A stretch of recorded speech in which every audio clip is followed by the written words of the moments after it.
குற்றால அருவியின் சிறப்பு. இயற்கை வழங்கிய அருட்கொடையே குற்றாலம். பல மூலிகைகளின் பாதம் தொட்டு வரும் தேன் அருவி. எழில் கொஞ்சும் பொதிகமலையின் அருமருந்தே.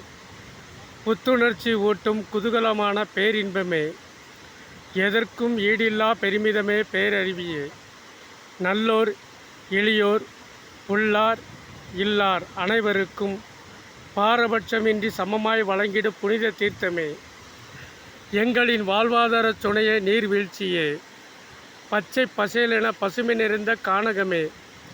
கரும்பாறையின் வழியே பாய்ந்து வரும் பேரழகே. உச்சி முதல் பாதம் வரை குளிர வைத்திடும் அற்புதமே. அருவிகளின் முதன்மை வாய்ந்த திருக்குற்றாலமே. பொங்குமாங்கடலில் உள்வாங்கி உமிழ்ந்தாயோ தேனாய் சுவையாக காண உணர்ந்தேனே தேநீரே. அள்ளி அள்ளி பருகினாலும் அடங்காத தாகமும் அத்தனையும் அடங்கிவிடும் உன்னிடம் வந்தாலே. திருக்குற்றால பேரருவியே. எஸ். வள்ளிநாயகம், திருக்குற்றாலம்.